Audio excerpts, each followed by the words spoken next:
श्री जगन्नाथ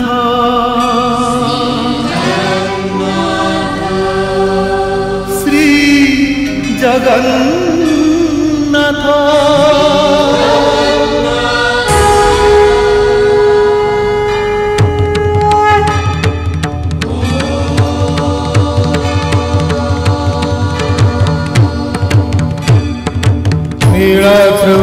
शंखमध्ये शतदलकमले रत्नसिंहासनस्थं सर्वालङ्कारयुक्तं नवघनरुचिरं संयुतं चाग्रजेन भद्राया वामभागे रथचरणेन्द्रवन्द्यं वेदानां सारमीशं सजनपरिवृतं ब्रह्मदारुं स्मरामि ब्रह्मदारुं स्मरामि।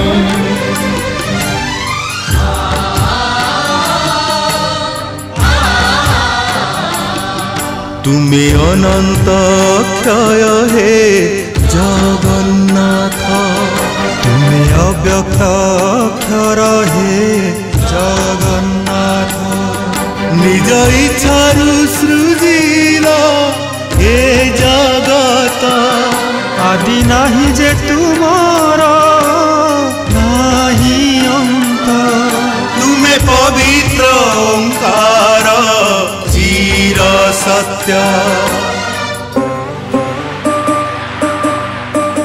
नील सिंधु तीरे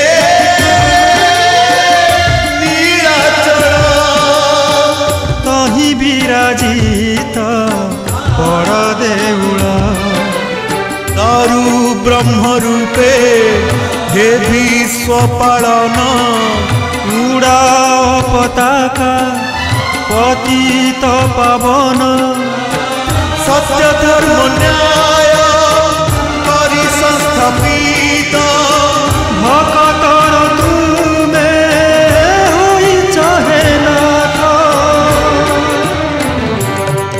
श्री जगन्नाथ श्री जगन्नाथ जगन्नाथ श्री जगन्नाथ श्री जगन्नाथ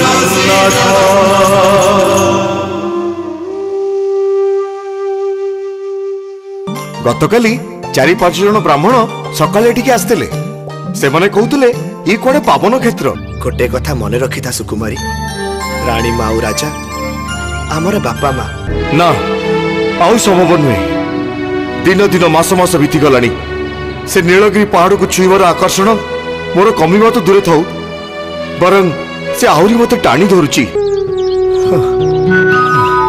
एमिति जल मु केबे पी नथिली जेमिति मो सारा देह पुलकित होई उठुची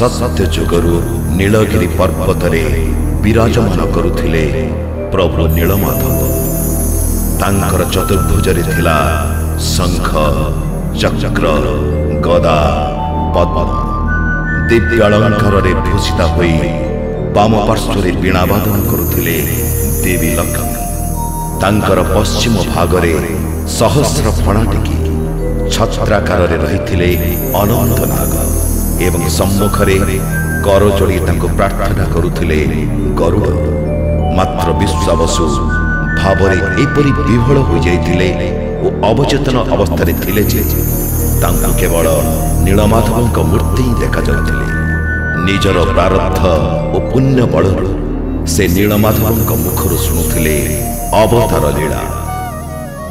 विश्वावसु जेते बेले मु क्षीरसागर रे शयन करिथिली सेई समय मोर हस्तधृत शंख क्षीरसागर रे पतित हला। लक्ष्मी को आलिंगन करने समय ମୋର କର୍ଣ୍ଣମୂଳରୁ ସ୍ୱେଦବିନ୍ଦୁ ଆସି ଶଙ୍ଖ ଉପରେ ପଡ଼ିବାରୁ ଜନ୍ମ ନେଲା ଏକ ଦୁର୍ଦାନ୍ତ ରାକ୍ଷସ ଶଙ୍ଖାସୁର। ସମସ୍ତ ଅବୟବ ତାର ଶଙ୍ଖ ଏବଂ ମୁଖମଣ୍ଡଳ ଅତ୍ୟନ୍ତ ଭୟଙ୍କର।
ଶଙ୍ଖାସୁର ଶିବଙ୍କୁ ସ୍ତୁତି କରି ତାଙ୍କଠାରୁ ପଞ୍ଚମ ବେଦ ଶିକ୍ଷା କଲା ଏବଂ ବାକି 4 ବେଦ ଶିକ୍ଷା କରିବା ପାଇଁ ସେ ବ୍ରହ୍ମାଙ୍କ ପାଖକୁ ଗଲା।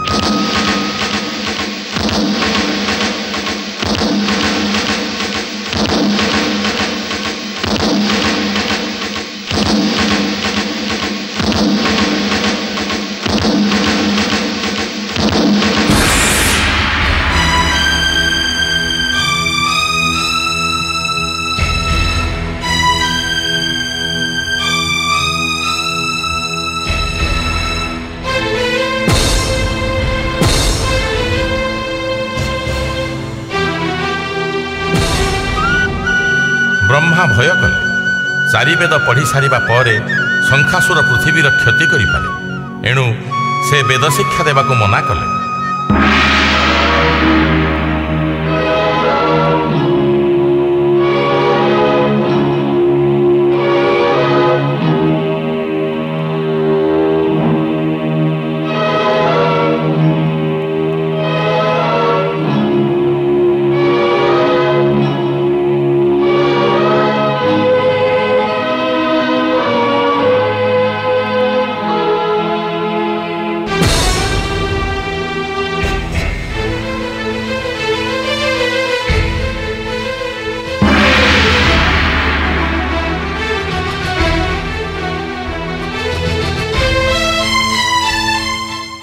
ଶଙ୍ଖାସୁର ବ୍ରହ୍ମାଙ୍କ ହାତରୁ ବେଦ ଛଡ଼ାଇ ନେଇ ପୁଣି ଗଭୀର ଜଳରେ ନିମଜ୍ଜିତ ହେଲା।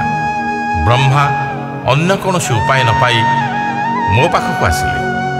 ଶଙ୍ଖାସୁରକୁ ମାରିବା ପାଇଁ ଓ ବେଦ ଉଦ୍ଧାର କରିବା ପାଇଁ ମୁଁ ମତ୍ସ୍ୟନାରାୟଣ ଅବତାର ନେଲି।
ବେଦ ଉଦ୍ଧାର ହେଲା। ମାନବ ସମାଜର ଚେତନା ପ୍ରବାହକୁ ଉଜ୍ଜୀବିତ କରିବା ପାଇଁ ବେଦ ସୃଷ୍ଟି କରାଯାଇଥିଲା। ବେଦ ହେଉଛି ପୃଥିବୀର ଆଦି ଗ୍ରନ୍ଥ। ବେଦ ଯଦି ଉଦ୍ଧାର ନ ହୋଇଥାନ୍ତା ତାହେଲେ ମାନବ ସଭ୍ୟତା ଲକ୍ଷ ଲକ୍ଷ ବର୍ଷ ପଛକୁ ଫେରି ଯାଇଥାନ୍ତା। ପ୍ରଭୁ, ଅଜଣା ଅତୀତ ଭିତରକୁ ମୋତେ ନେଇଯାଇ ଆପଣ ମୋତେ ଧନ୍ୟ କରିଦେଲେ ପ୍ରଭୁ। କିନ୍ତୁ ସଭ୍ୟତାର ବିପଦ ସେତିକିରେ କଟିଲାନି ବିଶ୍ୱାବସୁ। ଦେବତାମାନଙ୍କ ଐଶ୍ୱର୍ଯ୍ୟ ଏବଂ ବିଭୂତି ଦେଖି ଦାନବମାନେ ଈର୍ଷା ପ୍ରଣୋଦିତ ହେଇ ଉଠୁଥିଲେ। ଏହି ସମୟରେ ଦିନେ ଜଣେ ବିଦ୍ୟାଧରୀ ଏକ ଦିବ୍ୟମାଳା ଧରି ଯାଉଥିବା ସମୟରେ କ୍ଷଣକୋପୀ ଦୁର୍ବାସାଙ୍କ ସହ ତାର ଦେଖା ହୋଇଗଲା। ବିଦ୍ୟାଧରୀ ତାଙ୍କୁ ପ୍ରଣାମ କଲେ।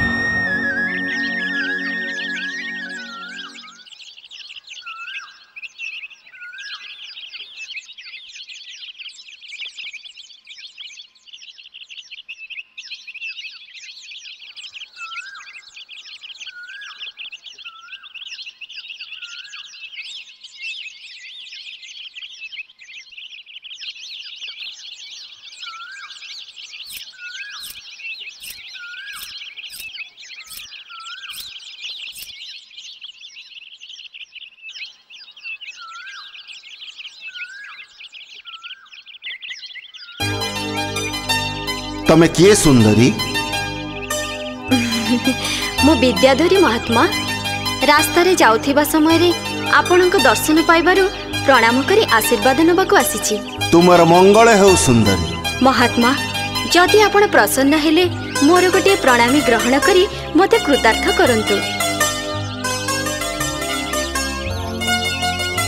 एइटी अत्यंत महार्घ रत्नमाला महात्मा। अत्यंत मनमुग्धकर होइछि। किंतु मु तो जने सर्वस्व त्यागी सन्यासी। मुए दुर्लभ माला कौन करी? ताहा आपणक इच्छा उपरे निर्भर करे महात्मा। किंतु ए दासीर दान को आपण प्रत्याख्यान करंतुनी। ना, प्रत्याख्यान करूनी। किंतु हाँ, निकटर मोर इंद्रलोक जीवार अछि। इंद्रक गळार एपरि माला शोभा पाइब। मु तांकु ही ए माला उपहार देबी। जहाँ आपणक इच्छा महात्मा।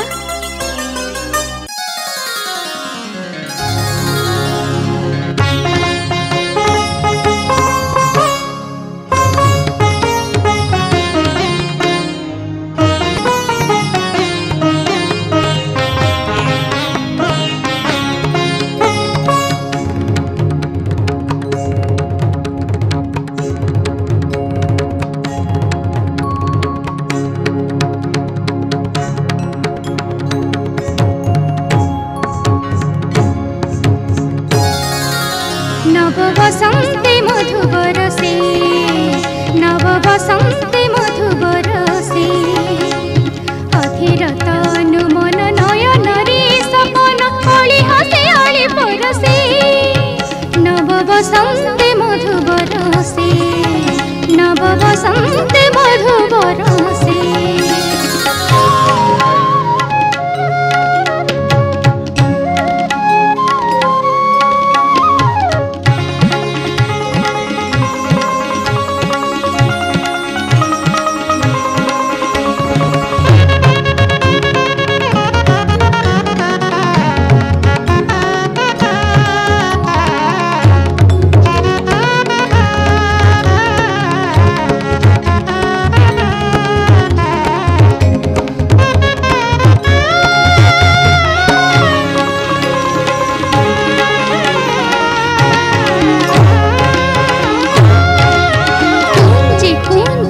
सांजे सांजे भिजे अंग प्रीति रंगे, ताने ताने बंसी सोने सोने यौवन ढेउ भांगे। कुंजे कुंजे फूल सांजे सांजे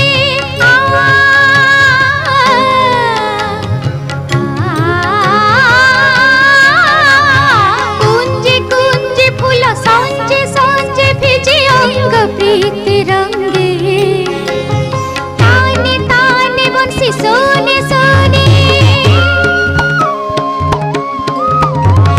ताने ताने बंसी सोने सोने यौवन ढेउ भांगे। सुर मूर्छना करुछिया न मन कबीर कल्पना वीरार आलापना। सुर मूर्छना करुछिया न मन कबीर कल्पना वीरार आलापना।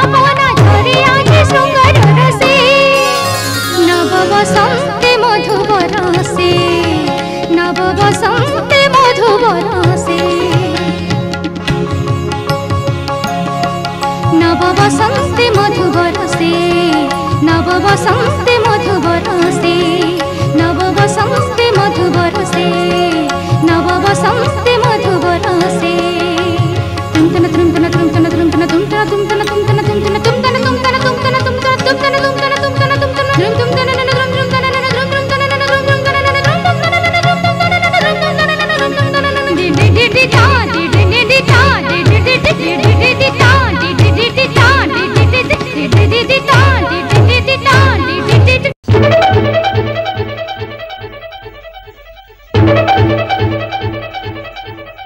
नृत्य बंद है कहीं महर्षि दुर्वासा देवसभा मध्य प्रवेश करिसेंती से जे होना कहीं मोर बिना अनुमति तम मानकर नृत्य बंद करने उचित नथिला। मर्त्यर जड़े ऋषि देवता मानकर आनंद उत्सव बंद हो देवराज इंद्र तमें तमर सीमा अतिक्रम कर जड़े तपसिद्ध सन्यासी तमें गर्वर मत हो मत अपमानित करुच मु तुमको दवा पाई गोटे उपहार नहीं आसती तमें से उपहार मर्यादा को नष्ट कर तेणु मु तुमको अभिशाप देउछि देवराज इंद्र तमें क्षमतार मत हो मत आज जो व्यवहार कल तार फल स्वरूप स्वर्गलक्ष्मी तुमको आज यही मुहूर्त परित्याग करी तम देवसभा श्रीहीन हो तमर परम शत्रु दानव माने स्वर्ग राज्य अधिकार करने तुमको स्वर्ग विताड़ित करदेवे ए दुर्वासार अभिशाप केबे हेले विफल हेबनी केबे नुहे।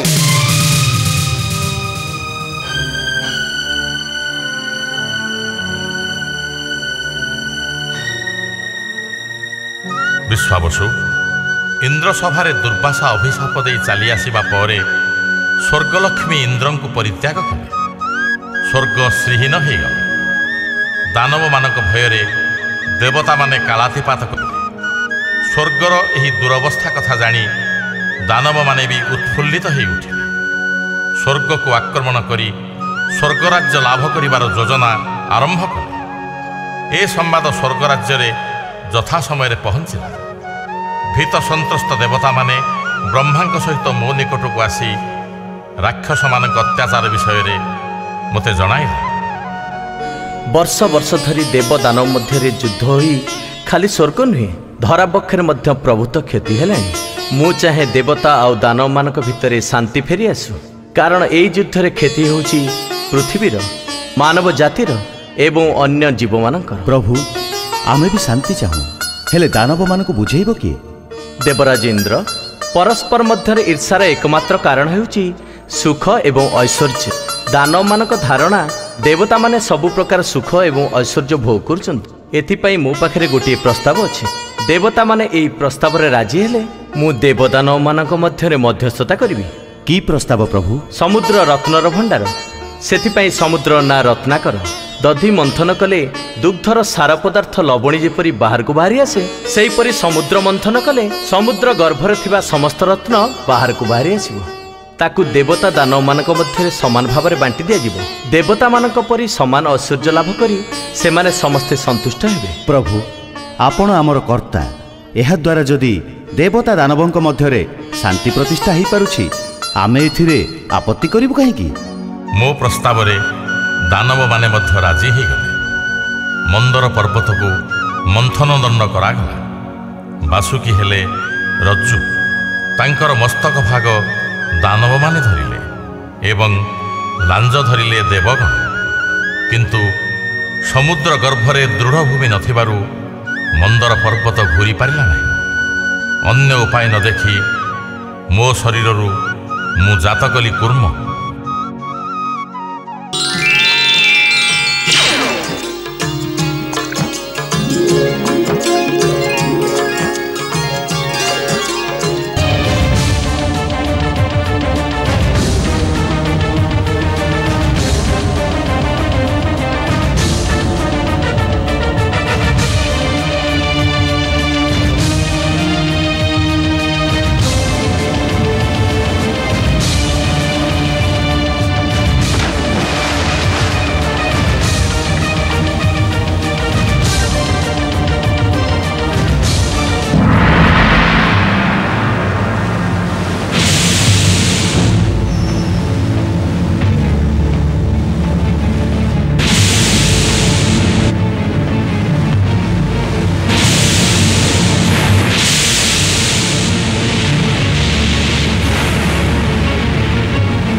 ବିଶ୍ୱାବସୁ ମୋରି ଶରୀରରୁ ଜାତ ବୋଲି ସେହି ମହାକୁର୍ମ ହେଲେ ଅବତାର। ତାଙ୍କର ପିଠି ଉପରେ ମନ୍ଦର ପର୍ବତ ରଖି ସମୁଦ୍ର ମନ୍ଥନ କରାଗଲା। ଅତ୍ୟଧିକ ଘର୍ଷଣ ଫଳରେ ବାସୁକୀଙ୍କ ମୁଖରୁ ଗରଳ ନିର୍ଗତ ହୋଇ ଧରାପୃଷ୍ଠକୁ ବ୍ୟାପିବାରେ ଲାଗିଲା। ଏହି ଗରଳର ଜ୍ୱାଳା ଏତେ ପ୍ରଖର ଥିଲା ଯାହା ଧରାପୃଷ୍ଠକୁ ଜୀବନ ଶୂନ୍ୟ କରିଦେଇଥାନ୍ତା।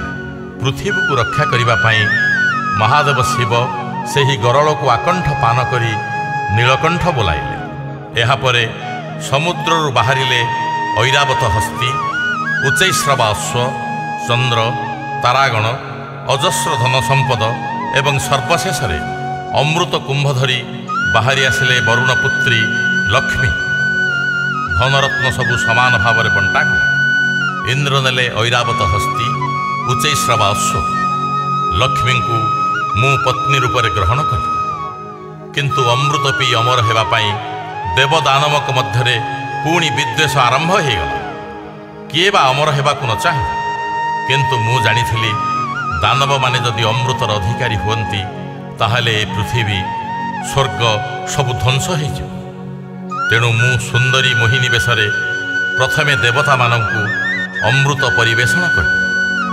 ପରିବେଷଣ ଏପରି ହେଲା ଯେ ଦେବତାମାନଙ୍କ ପାଖରେ ସବୁ ସରିଗଲା। କିନ୍ତୁ ରାହୁ ଓ କେତୁ କପଟ କରି ଚନ୍ଦ୍ର ଓ ସୂର୍ଯ୍ୟଙ୍କ ପାଖରେ ବସି ଅମୃତ ପାନ କରିବା ସମୟରେ ବାଧ୍ୟ ହୋଇ ମୁଁ ସୁଦର୍ଶନ ଚକ୍ର ଦ୍ୱାରା ସେମାନଙ୍କ ମସ୍ତକ ଛେଦନ କଲି। କିନ୍ତୁ ଦେହ ସିନା ମରିଗଲା, ହେଲେ ଅମୃତ ସ୍ପର୍ଶରେ ମସ୍ତକମାନେ ଏବେ ବି ଜୀବିତ। ବିଶ୍ୱାବସୁ, ମୋ କଥା ତୁମକୁ ଆଶ୍ଚର୍ଯ୍ୟ କରୁଥିବ, ହେଲେ ଧରାବକ୍ଷରେ ଯେତେବେଳେ ବିପଦ ସୃଷ୍ଟି ହୁଏ ତାକୁ ଦମନ କରିବା ପାଇଁ ଅନ୍ୟ କୌଣସି ଉପାୟ ନଥାଏ। ସେତେବେଳେ ମୋରି ଇଚ୍ଛାରୁ ମୋରି ଶରୀରରୁ ଜନ୍ମ ନିଅନ୍ତି ଅବତାରମାନେ। ରାକ୍ଷସ ହିରଣ୍ୟାକ୍ଷର ଅତ୍ୟାଚାର ଦିନକୁ ଦିନ ବଢ଼ି ଚାଲିଲା। ସେହି ଅତ୍ୟାଚାରକୁ ଦମନ କରିବା ପାଇଁ ମୋତେ ପୁଣି ଅବତାର ସୃଷ୍ଟି କରିବାକୁ ପଡ଼ିଲା, ବରାହ ଅବତାର।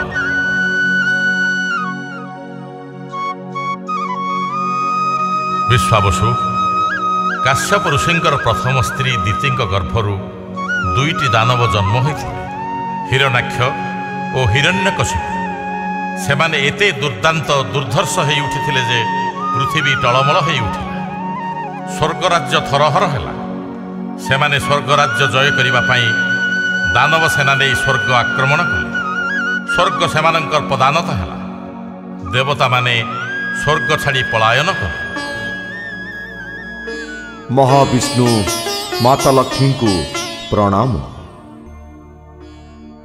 କି ସମ୍ବାଦ ବ୍ରହ୍ମଦେବ? ସମ୍ବାଦ ଗୁରୁତର ପ୍ରଭୁ। କାଶ୍ୟପ ପୁତ୍ର ହିରଣ୍ୟାକ୍ଷ ଆଉ ହିରଣ୍ୟକଶିପୁ ସ୍ୱର୍ଗରାଜ୍ୟ ଅଧିକାର କରିସାରିଛନ୍ତି। ଦେବତାମାନେ ଯୁଦ୍ଧରେ ପରାସ୍ତ ହୋଇ ପଳାୟନ କରିଛନ୍ତି। କିନ୍ତୁ ସେମାନଙ୍କର ତ ମୃତ୍ୟୁ ନାହିଁ। ଅମୃତ ପାନ କରି ସେମାନେ ଅମର। କିନ୍ତୁ ପ୍ରଭୁ, ଅପମାନର ବିଷ ଦେବତାମାନଙ୍କର ଅମରତ୍ୱକୁ ବି ଉପହାସ କରୁଛି। ଖାଲି ସେତିକି ନୁହେଁ, ହିରଣ୍ୟାକ୍ଷ ହିରଣ୍ୟକଶିପୁକୁ ସ୍ୱର୍ଗରାଜ୍ୟ ଦେଇ ପାତାଳକୁ ପ୍ରବେଶ କରିବାକୁ ଯାଉଛି। କାରଣ କ'ଣ? ବାସୁକୀ ମସ୍ତକରୁ ପୃଥିବୀକୁ ଛଡ଼େଇ ଆଣି ଧ୍ୱଂସ କରିବା ତାର ଅଭିପ୍ରାୟ। ତାକୁ ପ୍ରତିହତ କରିବାର କ'ଣ କୌଣସି ଉପାୟ ନାହିଁ? ହିରଣ୍ୟାକ୍ଷର ଧ୍ୱଂସରେ ହିଁ ଏ ସମସ୍ୟାର ସମାଧାନ ହୋଇପାରିବ ପ୍ରଭୁ। କିନ୍ତୁ ତାକୁ ଧ୍ୱଂସ କରିବା ପ୍ରାୟ ଅସମ୍ଭବ। କାହିଁକି? ଯେ ପର୍ଯ୍ୟନ୍ତ ସେ ନିଜ ପିତା କାଶ୍ୟପଙ୍କ ଆଶୀର୍ବାଦ ଲାଭ କରୁଥିବେ ଏବଂ ମାତା ଦିତିଙ୍କର ସ୍ତନ୍ୟପାନ କରୁଥିବେ, ସେ ପର୍ଯ୍ୟନ୍ତ ତାଙ୍କୁ ଦମନ କରିବା ଅସମ୍ଭବ। ବ୍ରହ୍ମଦେବ, ଆପଣ କାଶ୍ୟପ ଏବଂ ଦିତିଙ୍କୁ ଏ କାର୍ଯ୍ୟରୁ ବିରତ ହେବାକୁ ଅନୁରୋଧ କରନ୍ତୁ। ସେ ନିଶ୍ଚୟ ଆପଣଙ୍କ କଥା ରଖିବେ। କେହି ଚାହେଁନି ନିଜ ଅଗଣାରେ ଉଠିଥିବା ବିଷବୃକ୍ଷ ପରିବେଶକୁ ବିଷାକ୍ତ କରୁ। ମାତା ଦିତି ଆଉ କାଶ୍ୟପଙ୍କୁ ଅନୁରୋଧ କରିସାରିଲା ପରେ ମୁଁ ହିରଣ୍ୟାକ୍ଷକୁ ବଧ କରିବା ପାଇଁ ପାତାଳକୁ ଯିବି।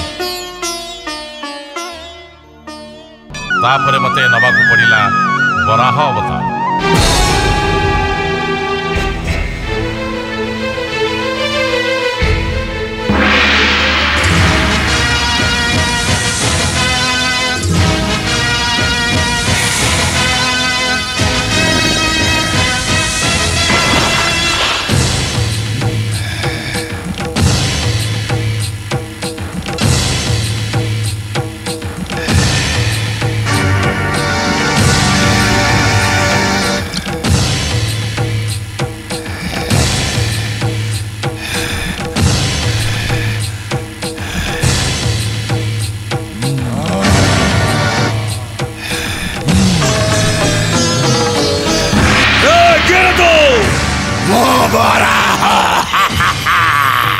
भीषण युद्ध पर बराह निज दंतरे पृथ्वी को धारण कले और शेष हिरण्याक्षर शिर छेदन कले।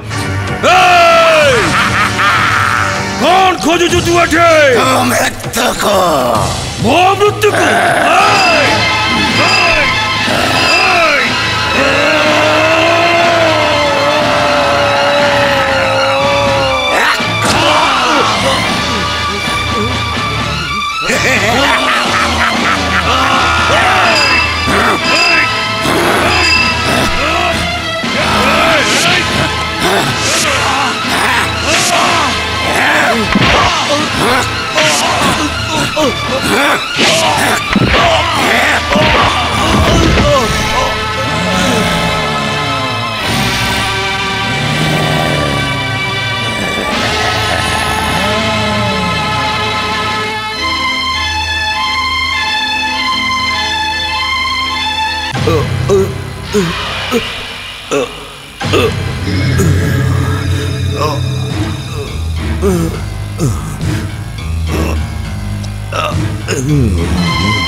कुआड़े गलु रे बड़ा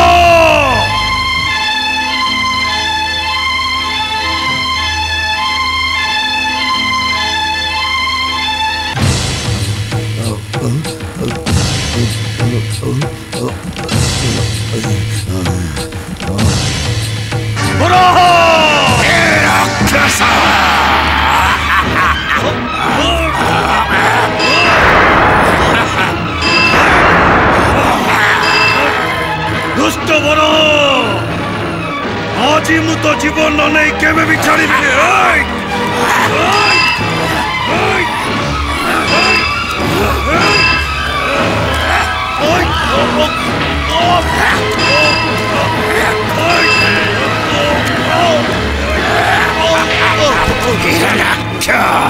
जदि निज को रक्षा करिवार अछि तो करिने।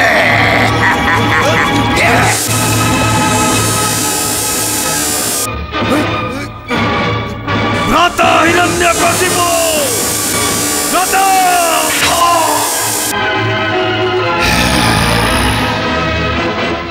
बड़ा अवतार भगवान नारायणंकर जय। बड़ा अवतार भगवान नारायणंकर जय। हिरण्याक्षर मृत्यु पर पृथ्वी रक्षा पाइला। ए संवाद हिरण्यकशिपु शुणिला मात्रे क्रोधरे अंध होगला। प्रबल विष्णु विद्वेषी हो उठिला। ठीक यही समय ता औरसरु जन्म नेला प्रह्लाद, प्रचंड भावे विष्णु भक्त। हिरण्यकशिपु पुत्रर ए स्वभाव देखि असंतुष्ट हो उठुला। विष्णु भक्ति दूरे आनिबा पाई बहुत चेष्टा कला, पारिलानी। तार क्रोध एपरी चरम सीमार पहुँची गला जे से पुत्र को विनाश करने को चेष्टा कला। मतहस्ती पाद तले ताकू दली देवा पाई, अग्नि रे दग्ध करी मारी देवा पाई से व्यवस्था कला सीना, किंतु मु से विष्णुभक्त बालक प्रह्लाद को सबु विपद रक्षा करी। शेष दिने अत्यंत क्रोधरे जर्जरित हो हिरण्यकशिपु प्रह्लाद को निज सभागृह को डकई पचारिला,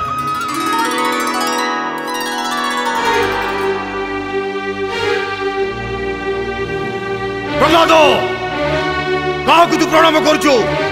कहीं तोर भगवान? पिताश्री एबे एबे मुए खंबरे श्रीहरि विष्णु को दर्शन कली। कौन कहलु तो भगवान ए खबर अछि? हाँ पिताश्री, श्रीहरि विष्णु जल स्थल गगन पवन वृक्ष लता सबुठी अछंती। आपण ए खंबरे देखिबाकू चाहिले तांको निश्चय देखि पारिबे। कौन? जदि तोर भगवान ए खंबा भीतर लुचि रही जाए मु एबे तको एक शेष कर देबे।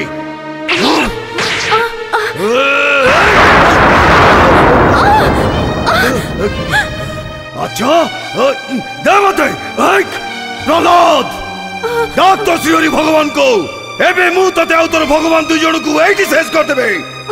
हां डाक डाक देखिबी तोर भगवान तते केमिति बचैबो।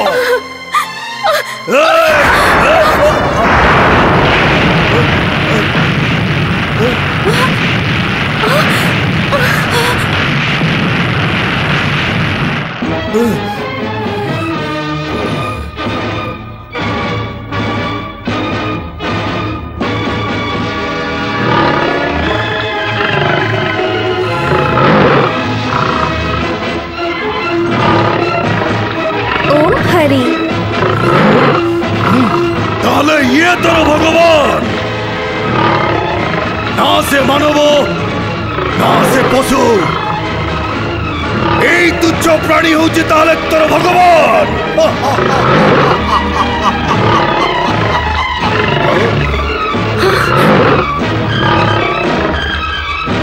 এ বহুরূপে এবে মতে এইটি বধ করিবে।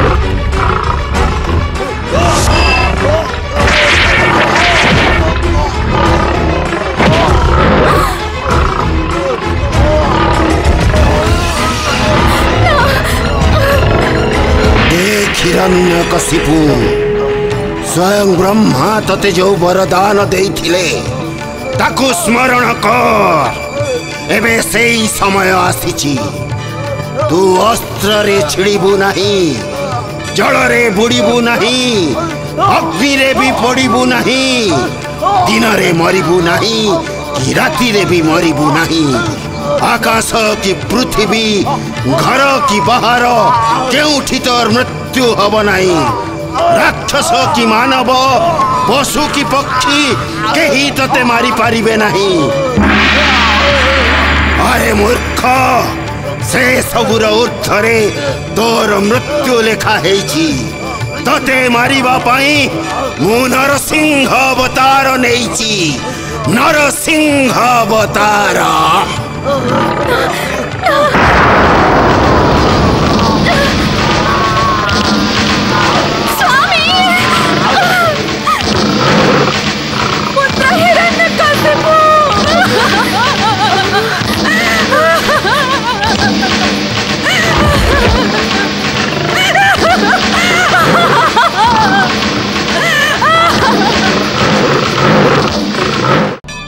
विश्वावसु सबु दानव जे विवेकहीन निष्ठुर एवं प्रतिक्रियाशील एकथा नुहे।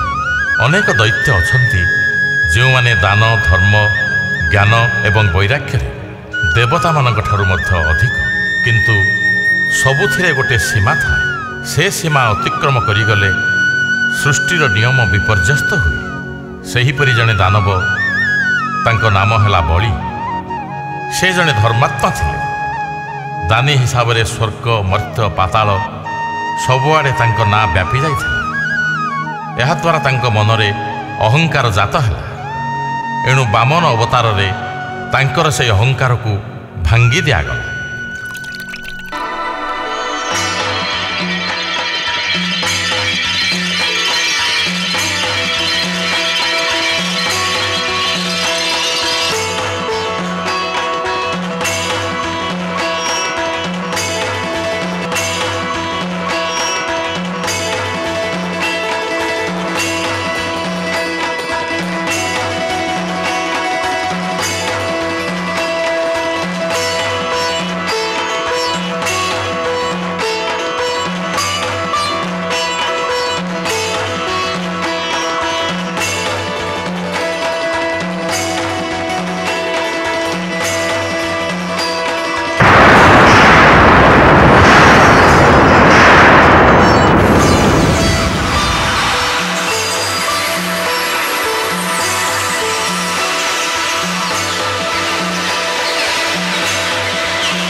ये कौन?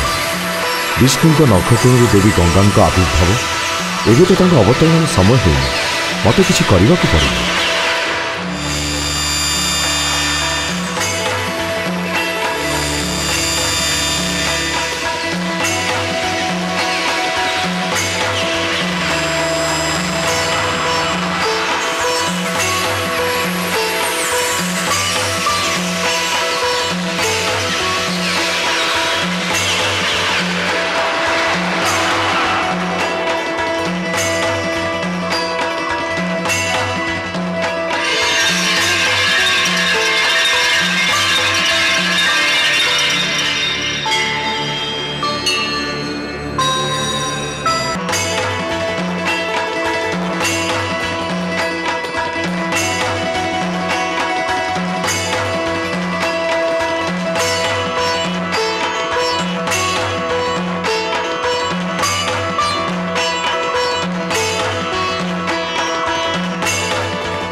ମାତ୍ର 3 ପାଦ ଭୂମି ସେ ବାମନଙ୍କୁ ଦାନ ଦେଇପାରିଲେ ନାହିଁ। ତେଣୁ ନିଜ ମସ୍ତକ ଦେଖାଇଦେଲେ।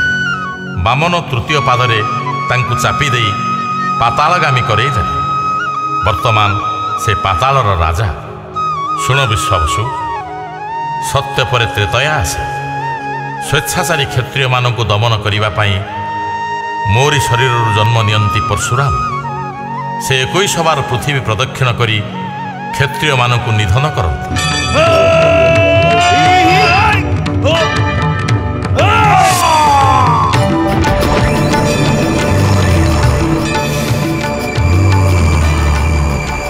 କିନ୍ତୁ ବଞ୍ଚି ରହିଯାନ୍ତି ଇକ୍ଷ୍ୱାକୁ ବଂଶର ରଘୁଙ୍କର ଦାୟାଦ ଦଶରଥ। ବହୁଦିନ ଅପୁତ୍ରିକ ରହିବା ପରେ ଋଷ୍ୟଶୃଙ୍ଗ ମୁନିଙ୍କ ଦ୍ୱାରା ପୁତ୍ରେଷ୍ଠି ଯଜ୍ଞ କରାଇ 4 ସନ୍ତାନଙ୍କର ଜନକ ହୁଅନ୍ତି ସେ। ପ୍ରଥମ ସନ୍ତାନ ମୋ ଶରୀରରୁ ଜାତ ହୁଅନ୍ତି। ତାଙ୍କର ନାଁ ରାମ। ମର୍ଯ୍ୟାଦା ପୁରୁଷ ହିସାବରେ ସେ ସମସ୍ତଙ୍କର ପୂଜ୍ୟ ହୁଅନ୍ତି। ଗୋଟିଏ ଆଦର୍ଶ ସେ ଧରାବକ୍ଷରେ ରଖିଦେଇ ଯାଆନ୍ତି। ସେ ଆଦର୍ଶ ହେଉଛି ସତ୍ୟରକ୍ଷାର ଆଦର୍ଶ। ପିତୃସତ୍ୟ ପାଳନ ଲାଗି ଅଯୋଧ୍ୟାର ରାଜସିଂହାସନ ତ୍ୟାଗ କରି ସେ 14 ବର୍ଷ ବନବାସ କରନ୍ତି।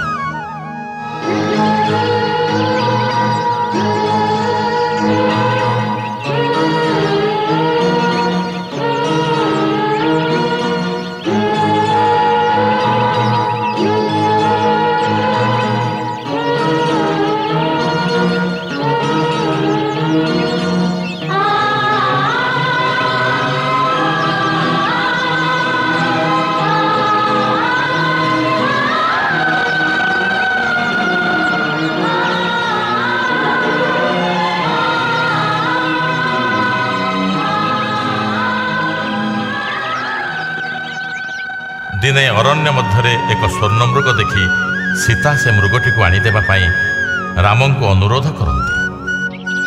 କଣ ହେଲା ସୀତେ? ଦେଖିଲେ ପ୍ରଭୁ, କି ସୁନ୍ଦର ହରିଣଟିଏ।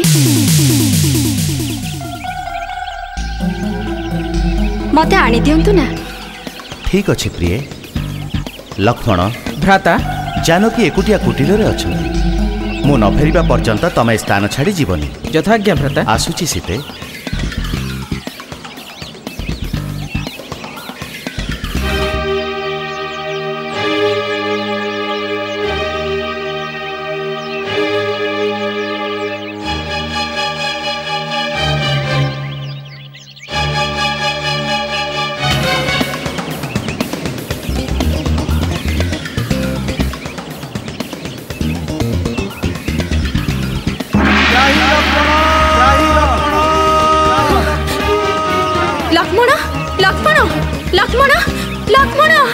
कौन है माते? तुम भ्राता विपदरे पड़िछंती।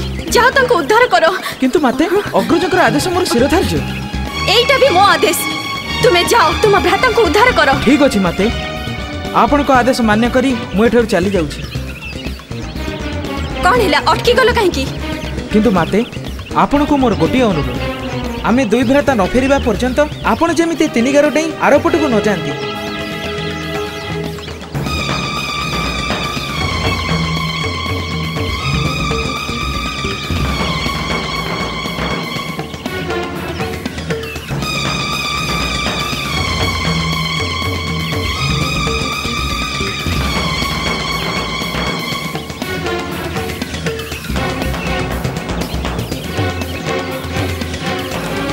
लक्ष्मण शीघ्र जाओ, अब देरी करनी।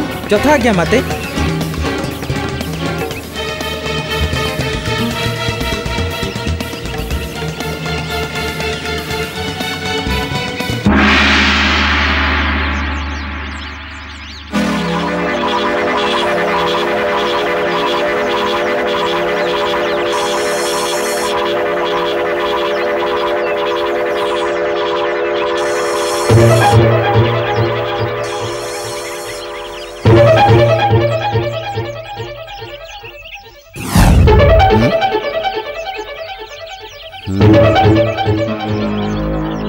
भगवती भिक्षां देहि,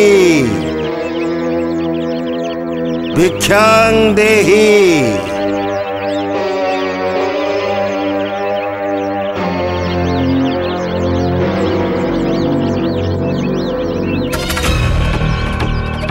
भिक्षा भिक्षा ग्रहण करंतु।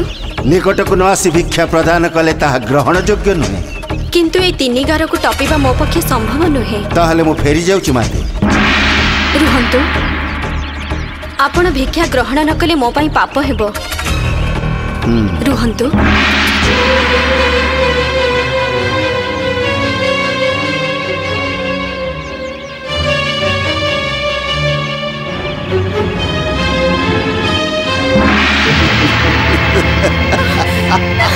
ये तुम्हें छाड़ दियो मते। रक्षा करंतु प्रभु, मते रक्षा करंतु प्रभु, छाड़ दियो। रक्षा करंतु प्रभु। सीते सीते लक्ष्मण मोर अनुमान सत्य, सीते कुटीर नाहंती। तेबे भ्राता मु एपटे देखुची। ठीक अछि।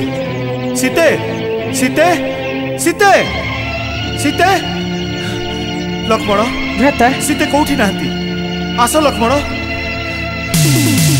तामाने मोर अनुमान सत्य लक्ष्मण, किछि गोटे अघटन घटिछि। आस लक्ष्मण। चलंतु भ्राता। आस। सीते सीते सीते सीते सीते सीते सीते आस लक्ष्मण। राम और लक्ष्मण सीता को खोजी खोजी जाई किष्किंधा अरण्य रे प्रवेश करते। सेठी बाली को हत्या करी बालीर भाई सुग्रीव सहित बंधुता स्थापन करते। लंकारे रावण को हत्या करी सीता को उद्धार करते।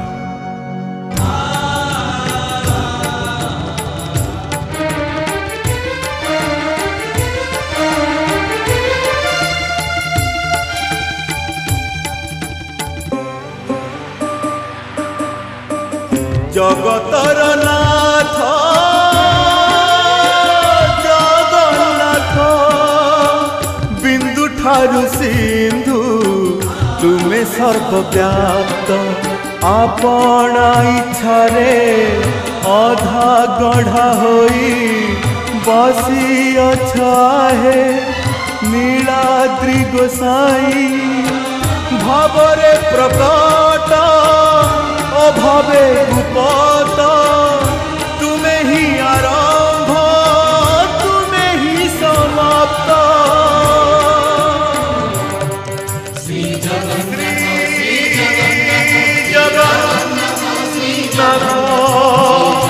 श्री जगन्नाथ